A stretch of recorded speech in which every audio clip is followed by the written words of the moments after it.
So in Java, to manage the memory, we have a internal component called as garbage collector. Garbage collector is one concept. Actually, it is a internal component of JVM. Garbage collector, I use GC. It's not official short form. GC is a component of JVM. Garbage collector is a component of JVM. Yeah. So we discussed JVM internal components, bytecode verifier, then class loader, JIT compiler. Then in the last threads concept also we discussed thread scheduler. Then one more concept called as garbage collector. So these are JVM's internal components. What is the general day-to-day life meaning of garbage? Garbage means unuseful things or unwanted things. Unwanted things. But when it comes to programming, garbage means unwanted objects. Collector means someone has to collect. Like we have a waste management in our any city. So the people will come in the morning and will collect the garbage from us.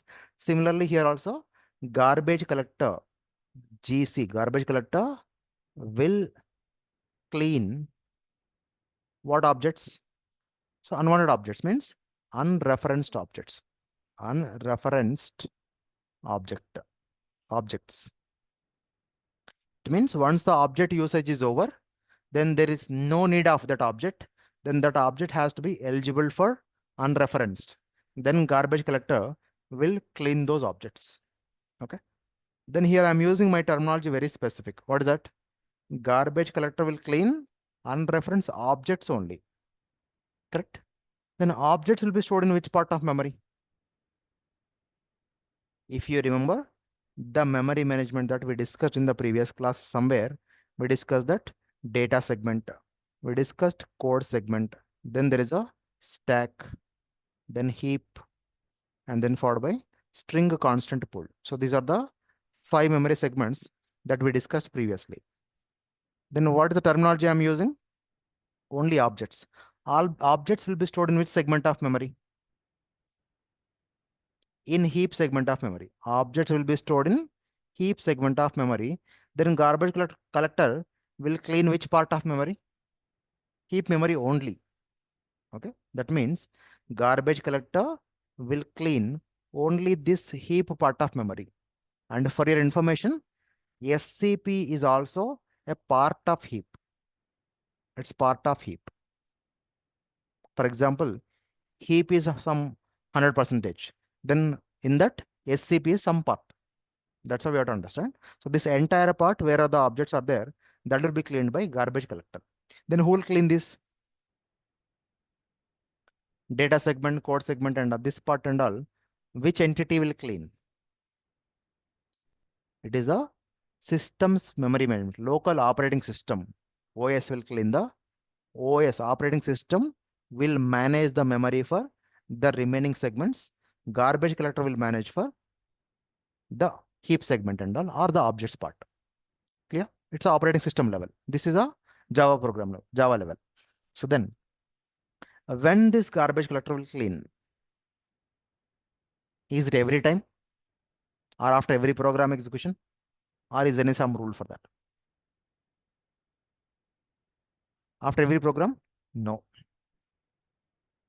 So for this, the heap memory, for example, in entire memory, if you are assuming that some RAM is some 100%, RAM is some 100%, so then heap got some percentage. Okay. What are this heap percentage? If I take this heap entire percentage as 100%, it may be anything. Okay. So here it may be 20% of entire RAM, 20% of RAM, then 20% of RAM, then 40% of RAM. So again, this total 40%, if I consider again as 100%, no mathematics here. So if we take this 100%, then we keep on writing some code. So because depends on our code, the number of objects will be keep on created. So we don't write the code. This is the object.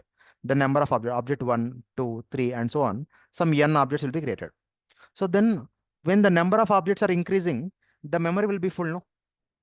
We allocated internally 100% is allocated to this. Then once the heap memory reach to 90%, that is called as a threshold limit. Threshold limit. Threshold limit means programmer is writing some code, heap memory is getting full. So then we have to be alert. It is something like whenever in rainy season the dams will be full, then they'll open the gates. So why they won't keep as it is? Because the entire dam may collapse. So that's the same reason. So entire application may collapse. So we have to be careful. That's what internally.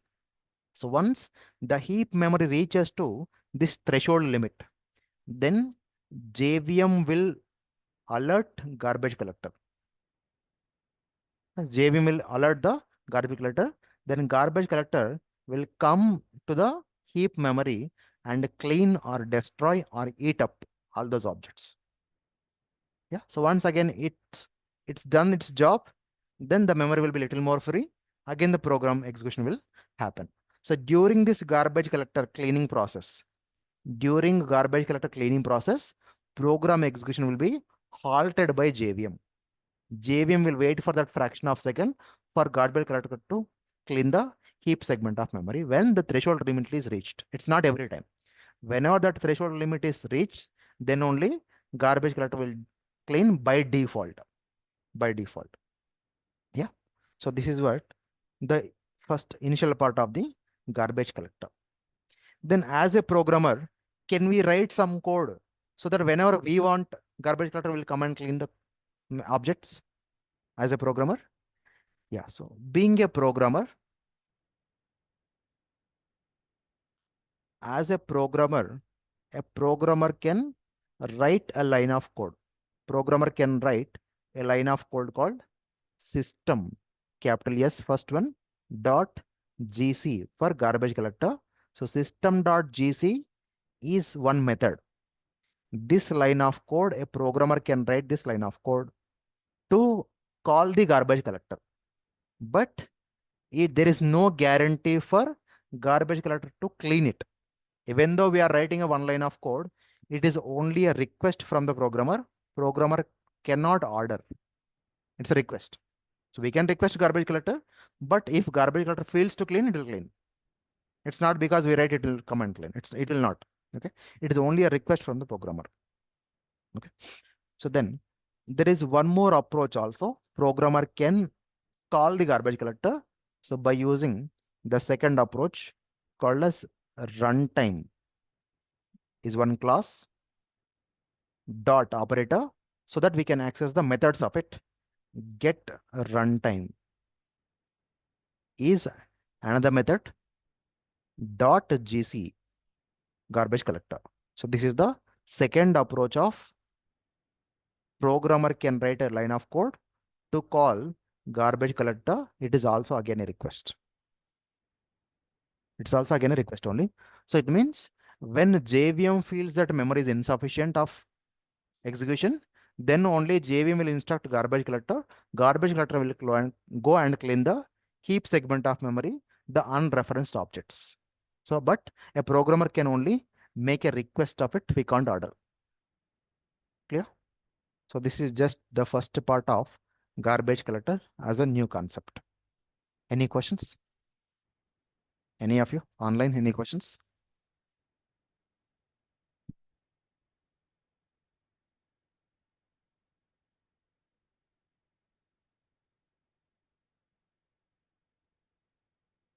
No. Yeah.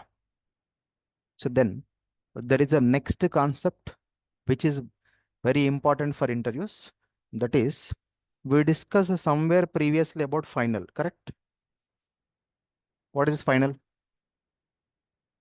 In a simple terms, it is a keyword. What is the use of and all? We already know it. Final is a keyword. Then we use somewhere finally. Did you remember? What is finally? It's a block of code.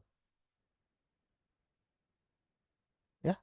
Like finally with open and close flower brackets, we write some code here. So that's why it's called as it's a block of code, like if condition, it's a block.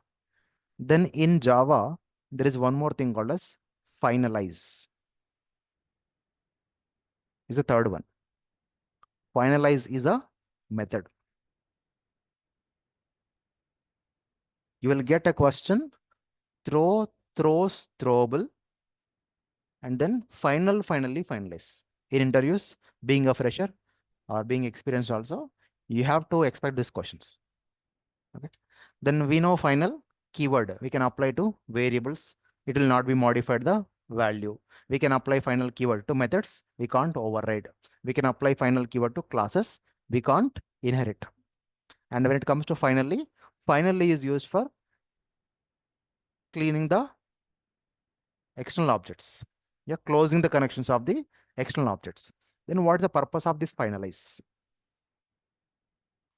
Yeah, so that we'll discuss. It is a combination of garbage collector. Okay. So for this, let me write some code. The code is say public class, some test class, opening of this test class, closing of this test class. Then we discussed about file writer, some fw equals some null. Outside, I'm not assigning any value. Then I'm putting in a method format, public void some whatever is required. I'll write throw and all those things. Then the method body. Inside this method, by using the same object of file writer, so fw equals new file writer.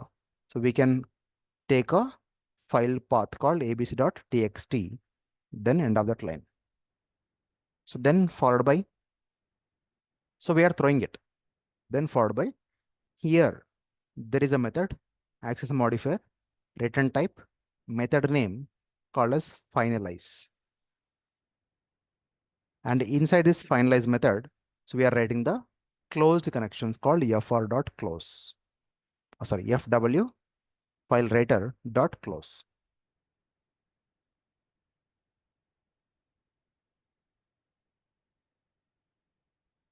Sorry, fw dot close.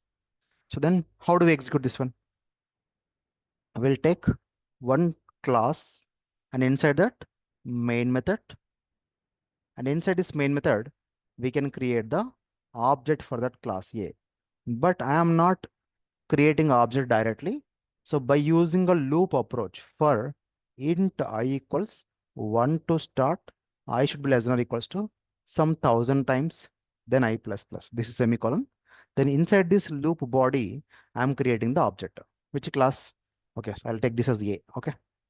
Then A, some A equals new A. Both can't be test and test. Okay. Then A dot, which method to be called? Yum method to be called. This is the code. Now let us understand when the garbage collector will come and do the job. And what's the purpose of this finalize also at the same time. What's the execution flow? JVM starts execution of every Java program from opening of the main method. For loop, int I equals to 1. So in memory, in system memory, so what programmer can have? Programmer can have a stack and heap. In system memory only stack and heap will be there. Am I correct? So first I equals 1 is iteration. It will be loaded into stack. Then followed by condition is true. Then JVM enters into the body. What is the meaning of this one? Create the object for class A. And then A dot yum. So in that, create one file letter object. There is one object called class A. I'll use object number 1 just for our understanding. This is one object. Even when the method is called, inside this method, what is there? So when this A equals to new A, one object will be created. This object is a programmer object which will be created in the heap memory. And then when we call this A.yum, what it is trying to access? This is one more object which is having some reference and all those things. And we are trying to access one file called abc.txt. Is it there in a Java program? or it's there outside the Java program. It's somewhere on the desktop, let us assume. Therefore, that object will have a connection with the external file called as abc.txt. Am I correct? Are you understanding? Okay, done.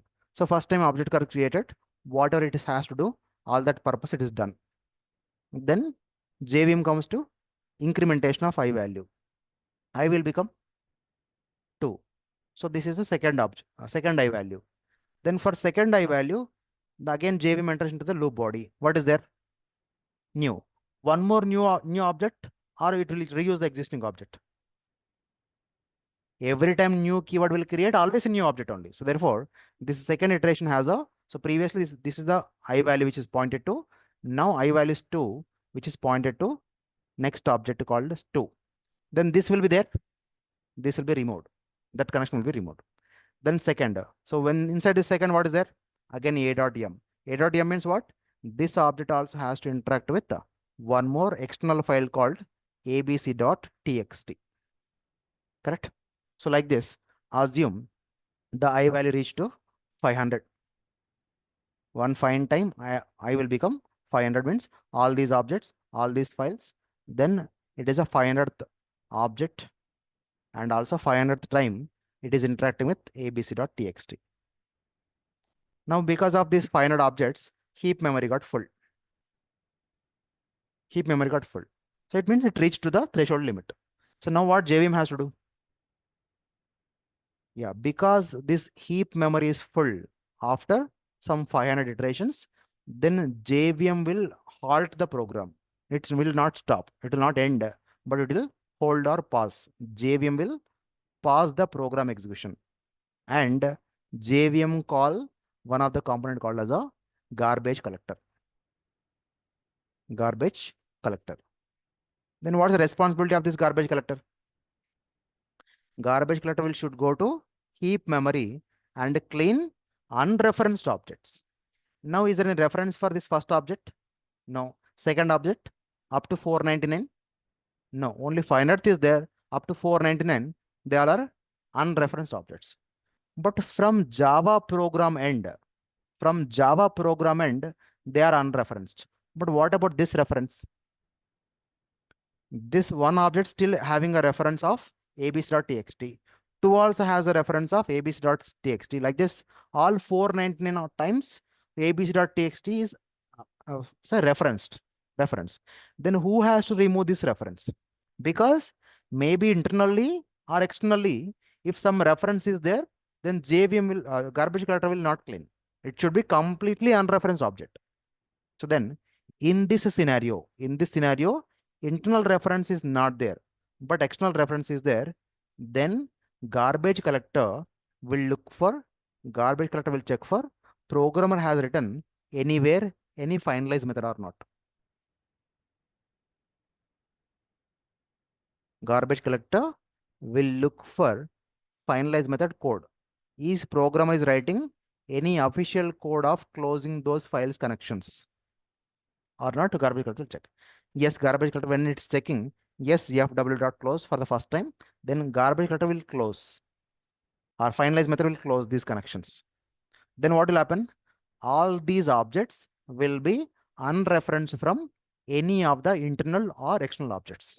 Now this object is completely free or unreferenced. Then garbage collector will destroy all these objects. Yeah. So once this garbage collector destroys all these objects, then 499 objects got free. Again, memory is sufficient. JVM will continue the program. Restart, pause, then start or restart, whatever it is.